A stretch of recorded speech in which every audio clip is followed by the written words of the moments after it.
ये आकाशवाणी का गोरखपुर केंद्र है। अब आप वेद प्रकाश पाठक से सुनेंगे प्रादेशिक समाचार।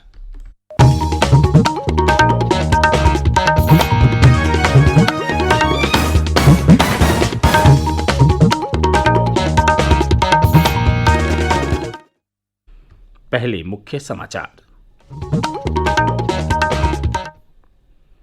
प्रधानमंत्री नरेंद्र मोदी ने देश के सभी नागरिकों को निःशुल्क टीके लगवाने की घोषणा की। राज्यों को वैक्सीन पर अब कोई खर्च नहीं उठाना पड़ेगा।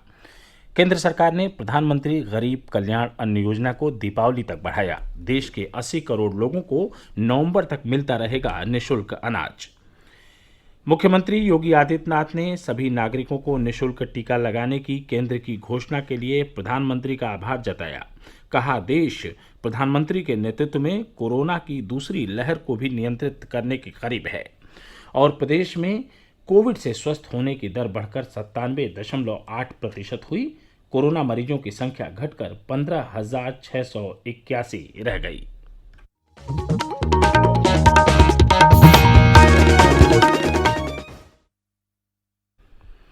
कोरोना संक्रमण को देखते हुए आपसे अपील है कि लापरवाही न बरतें और इन आसान उपायों का पालन कर सुरक्षित रहें।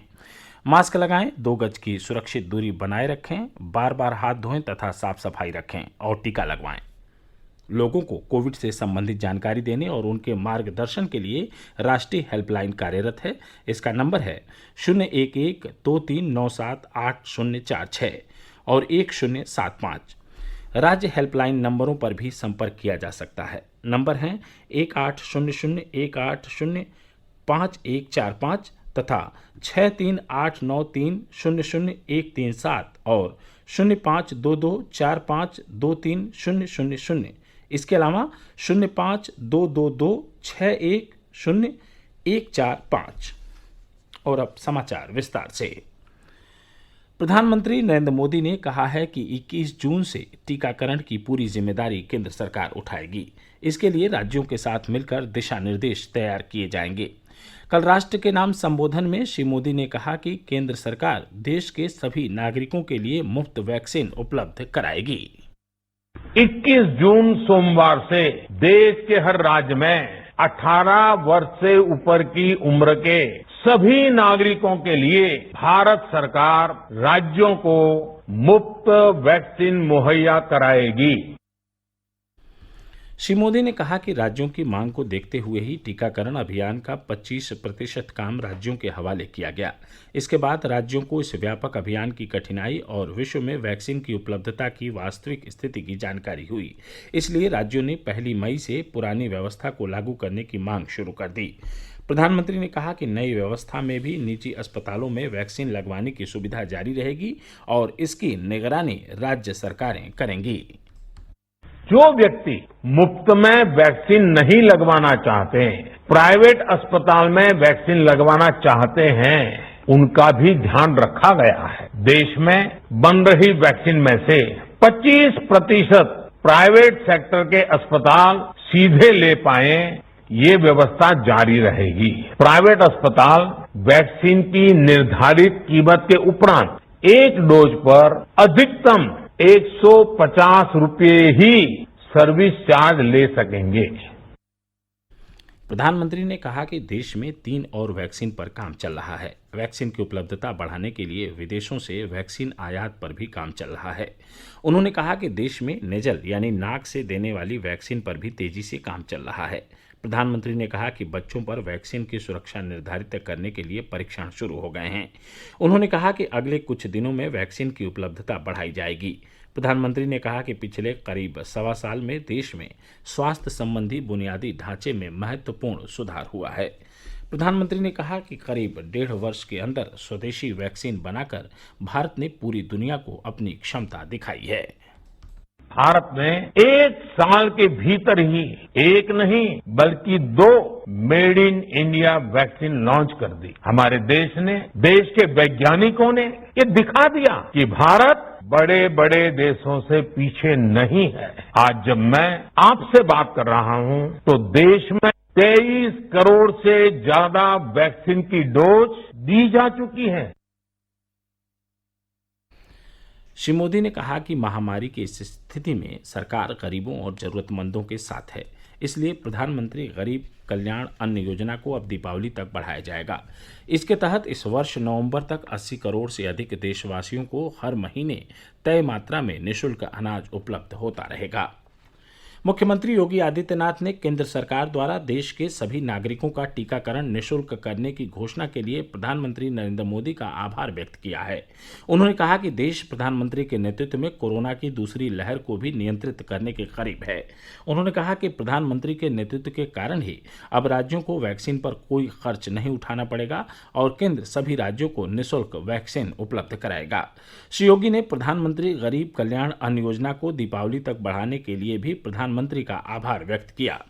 उप मुख्यमंत्री केशव प्रसाद मौर्य और उप मुख्यमंत्री दिनेश शर्मा ने भी देश के सभी नागरिकों को निःशुल्क वैक्सीन उपलब्ध कराने और प्रधानमंत्री गरीब कल्याण अन्न योजना को दीपावली तक बढ़ाने के लिए प्रधानमंत्री का आभार जताया है। ये समाचार आप आकाशवाणी गोरखपुर से सुन रहे हैं।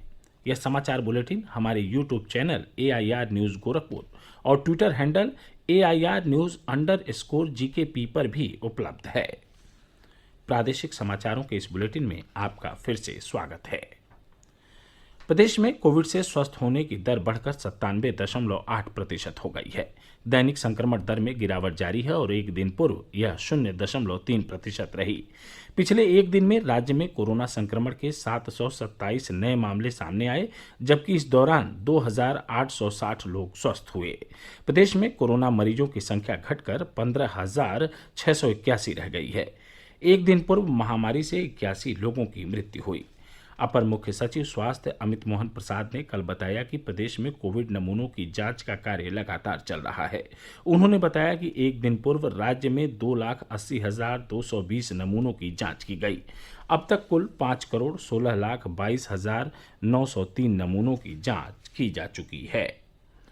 प्रदेश में कोविड टीकाकरण का कार्य सुचारू ढंग से चल रहा है। अब तक राज्य में 2,02,54,000 टीके लगाए गए हैं।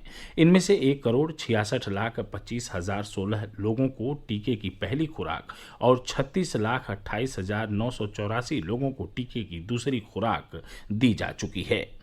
इस बीच प्रदेश के सभी 75 जनपदों में कल से महिलाओं के लिए विशेष टीकाकरण केंद्र शुरू हो गए। प्रत्येक जनपद में महिला चिकित्सालय और संयुक्त चिकित्सालय में 2 विशेष टीकाकरण केंद्र बनाए गए हैं। प्रदेश में अब केवल 3 जनपदों मेरठ, लखनऊ और गोरखपुर में कोविड के सक्रिय मामलों की संख्या 600 से अधिक है। मेरठ में कोरोना मरीजों की संख्या 898, लखनऊ में 777 और गोरखपुर में 623 है। प्रधानमंत्री नरेंद्र मोदी 27 जून को आकाशवाणी पर मन की बात कार्यक्रम में देश विदेश की जनता से अपने विचार साझा करेंगे। यह मासिक रेडियो कार्यक्रम की 78वीं कड़ी होगी। प्रधानमंत्री ने कार्यक्रम की आगामी श्रृंखला में लोगों को उन विषयों पर अपने विचार साझा करने के लिए आमंत्रित किया है जिनके बारे में लोग बातचीत करना चाहते हैं। लोग नमो ऐप या MyGov ओपन फोरम में अपने विचार साझा कर सकते हैं।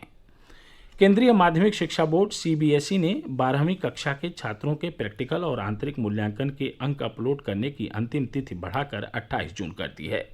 CBSE ने स्कूलों को छात्रों के प्रैक्टिकल और अन्य आंतरिक मूल्यांकन परीक्षा ऑनलाइन कराने की अनुमति दे दी है। स्कूलों और शैक्षिक संस्थानों के प्रधानाचार्यों और प्रमुखों को लिखे पत्र में परीक्षा नियंत्रक डॉक्टर संयम भारद्वाज ने कहा है कि कुछ स्कूल कोविड महामारी के कारण छात्रों के मूल्यांकन की प्रक्रिया पूरी नहीं कर पाए हैं। CBSE ने मूल्यांकन का कार्य 28 जून तक पूरा करने को कहा है। इस कार्य के लिए स्कूलों को और समय नहीं दिया जाएगा।